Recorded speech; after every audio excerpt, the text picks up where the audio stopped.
Sejauh ini kita baru menjelajahi 5% dari lautan. Bahkan informasi ini saja sudah cukup untuk membuat orang takut tersesat di lautan. Di bagian lain dari spektrum ada juga gurun. Kamu juga harus berada dalam mode bertahan hidup di sana. Yang mengejutkan, lebih banyak orang yang kehilangan nyawa karena tenggelam daripada dehidrasi di gurun. Tapi mana yang lebih buruk? Terjebak di laut tanpa makanan atau tersesat di padang pasir? Tersesat di laut lebih sulit karena banyak alasan. Tidak ada tempat berlindung dari teriknya matahari di siang hari, suhu yang sangat dingin di malam hari, dan angin yang berhembus kencang hampir sepanjang waktu. Kamu berada di bawah kekuasaan laut dan tergantung di mana kamu berada. Kamu mungkin berhadapan dengan ombak besar setinggi 12 meter. Di tempat-tempat seperti Atlantik Utara, kita hanya bisa mengapung di air selama kurang dari 1 menit. Di lautan bebas, mengendalikan kapal adalah sebuah tantangan. Ada risiko terbalik atau terbawa ke arah yang tidak menentu. Kemungkinan ada kapal yang lewat dan menyelamatkanmu sangat kecil, kecuali jika kamu mengapung di rute pelayaran yang sibuk. Kamu mungkin berpikir bisa menangkap ikan, tapi kedalaman laut bisa mencapai 5 hingga 8 km di banyak tempat, dan penghuni laut kemungkinan besar berenang jauh di bawah permukaan. Menangkap ikan butuh peralatan khusus, dan bahkan jika berhasil menangkap sesuatu, kamu tidak punya peralatan untuk memasaknya. Terombang-ambing selama lebih dari 1 tahun di lautan mungkin terdengar mustahil, tapi para ahli mengatakan itu bisa dilakukan dengan sedikit keberuntungan. Seorang nelayan adalah bukti nyata dari teori ini. Dia diselamatkan setelah lebih dari 1 tahun tersesat di laut. Jose Alvarenga mengaku berlayar dari Meksiko pada tahun 2012, terbawa arus dan entah bagaimana berakhir 8.000 km jauhnya di Kepulauan Marshall. Saat ditemukan, wajahnya dipenuhi janggut lebat. Dia bertahan hidup dengan menangkap ikan, burung, dan penyu dengan tangan kosong. Di perairan tropis, membawa air tawar, tetap mengapung di atas perahu atau rakit, dan memiliki tempat berlindung dari sinar matahari, makanan, serta alat pemberi isyarat sangatlah penting. Perahu sepanjang 7 meter dan terpal berperan besar dalam kelangsungan hidup Alvarenga. Umumnya manusia mampu bertahan 5-6 minggu tanpa makanan. Menangkap burung dan ikan dengan tangan memang sulit, tapi jika dilakukan dengan cerdik, mungkin bisa berhasil. Penyu berukuran kecil dapat ditangkap dan dilemparkan ke perahu untuk persediaan daging segar dan mencegah skorbut. Di perairan terbuka, sebagian besar penyu, burung, dan ikan aman untuk dimakan mentah. Racun laut pada ikan relatif jarang ditemukan, tidak terlalu berisiko. Air juga sangat penting. Air hujan, darah burung dan penyu, serta dagingnya yang mengandung kadar air yang tinggi dapat membantu. Di lingkungan tropis, bahaya utama adalah panas, radiasi matahari, dehidrasi, masalah kulit, dan serangan binatang.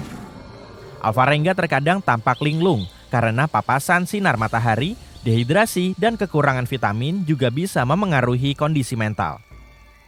Sedangkan di gurun tampaknya lebih mudah untuk bertahan hidup di sana. Ada tanaman, kadal, dan ular yang bisa dimakan. Kamu bisa berteduh saat hari sedang terik dan bergerak saat cuaca lebih sejuk, yaitu di malam dan pagi hari. Kita cenderung menganggap gurun sebagai hamparan pasir yang panas dan kering, tapi di sana saat dingin saat malam hari. Jadi, bersiaplah untuk membuat api unggun. Menyalakan api di malam hari akan membuatmu tetap hangat dan memudahkan tim penyelamat menemukanmu jika tersesat. Sage dan rumput kering bagus untuk menyalakan api. Begitu juga dengan kotoran hewan kering. Kunci bertahan hidup di padang pasir adalah menghemat air. Fokuslah untuk menjaga suhu tubuh normal dan kulit terlindung dari sinar matahari. Cari tempat berteduh yang terkena embusan angin. Hindari berjalan-jalan di bawah sinar matahari. Lupakan mitos minum air kaktus. Hal itu mungkin lebih berbahaya daripada memberi manfaat. Cairan di dalam kaktus itu beracun. Meskipun kelelahan membuatmu ingin berbaring, jangan tidur di tanah. Suhu tanah bisa 30 derajat lebih panas dari suhu udara. Jika kamu membawa mobil, keluarkan jok dan letakkan di tanah, di tempat yang teduh. Cobalah mencari apa saja yang bisa berfungsi sebagai tempat duduk. Usahakan untuk menjaga jarak setidaknya 45 cm antara tubuhmu dan tanah. Melepas pakaian mungkin terasa sebagai ide bagus, saat matahari sedang terik-teriknya. Tapi hal ini berbahaya. Mengekspos kulitmu pada paparan sinar matahari akan menyebabkannya terbakar dan mempercepat dehidrasi. Sebaiknya, tutupi tubuhmu sebaik mungkin dan jauhi sinar matahari langsung. Salah satu bahaya utama di padang pasir adalah banjir bandang. Parit, arroyo, dan ngarai dapat terisi air dengan cepat dan mengagetkanmu. Ingat, lebih banyak orang yang kehilangan nyawa karena tenggelam daripada dehidrasi di gurun. Tetaplah berada di tempat yang tinggi dan hindari area yang dapat menimbulkan bencana saat hujan deras. Di Afrika Utara, kamu bisa ikut serta dalam maraton des Sables. Ini adalah lomba lari melelahkan yang lebih dari 6 kali lebih jauh dari maraton biasa.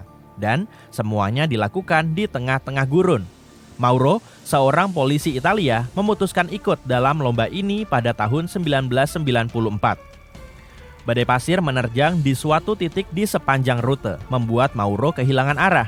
Ini menyebabkannya berlari ke arah yang salah. Dia menempuh jarak beberapa puluh kilometer sebelum menyadari betapa gawat situasinya. Akhirnya, dia berlindung di sebuah kuil yang terbengkalai di antah berantah. Mode bertahan hidup dimulai. Dia mengumpulkan kekuatan untuk berlari terakhir kalinya melintasi padang pasir, berharap menemukan bantuan. Setelah tersesat selama seminggu penuh, dia akhirnya menemukan oasis dengan genangan air. Tapi tenggorokan dan mulutnya bengkak parah karena dehidrasi sehingga dia tidak bisa menelan banyak air. Dia hanya berbaring di samping genangan air, meneguk sedikit demi sedikit sepanjang hari. Keesokan paginya, dia mengisi wadah airnya dan terus berjalan. Kemudian ia melihat beberapa bekas kaki kambing yang masih baru dan itu menarik perhatiannya. Di sepanjang jalur ia menemukan jejak kaki manusia. Ternyata itu seorang gadis yang sedang menggembala kambing. Ketika Mauro berlari ke arahnya, meminta bantuannya dengan putus asa, dia membuat gadis itu ketakutan. Tapi Mauro akhirnya bisa diselamatkan. Sekarang mari kita bahas tentang bertahan hidup di pulau terpencil. Di sana kamu punya peluang lebih besar daripada di lautan atau gurun. Kamu bisa meningkatkan keberuntunganmu dengan mengikuti langkah-langkah berikut. Carilah sumber air tawar, seperti sungai, air terjun, atau hujan.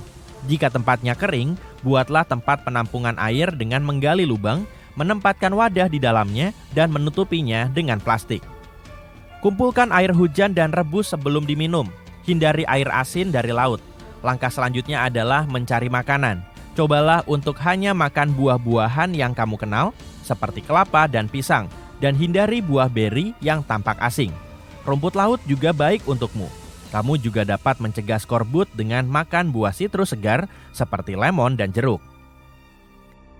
Kamu bisa mendapatkan protein dari ikan, moluska, dan hewan kecil. Tajamkan tongkat untuk berburu ikan atau burung. Berhati-hatilah dengan hewan buruan yang lebih besar dan pilihlah serangga kecil jika diperlukan. Masaklah kerang-kerangan hingga matang. Sebelum makan buah yang tidak dikenal, gosokkan pada kulit dan bibir untuk memeriksa reaksinya. Hindari buah-buahan berbau persik atau almond karena kemungkinan beracun. Jangan buang apapun, bahkan jika punya makanan berlebih. Simpanlah sisa makanan dan air dan tetap ikuti petunjuk ini. Kuharap kamu tidak akan pernah berada dalam situasi ini. Nelson Eddy bertahan hidup selama 5 hari di sebuah pulau terpencil di dekat Rio de Janeiro. Dia terjebak dalam ombak ketika sedang melihat pemandangan dari bebatuan di dekat pantai Grumari dan berakhir di Pulau Palmas. Tukang kebun berusia 51 tahun ini menemukan gua untuk tidur pada malam pertama dan menemukan tenda dan selimut yang ditinggalkan para nelayan keesokan harinya. Seiring berganti hari, Neddy menjadi putus asa dan mulai minum air laut. Akhirnya, pada hari Sabtu, para pemain jet ski melihatnya melambaikan bajunya dan mereka menghubungi pihak berwenang. Sebuah helikopter datang untuk menjemputnya dan begitulah cara Neddy diselamatkan.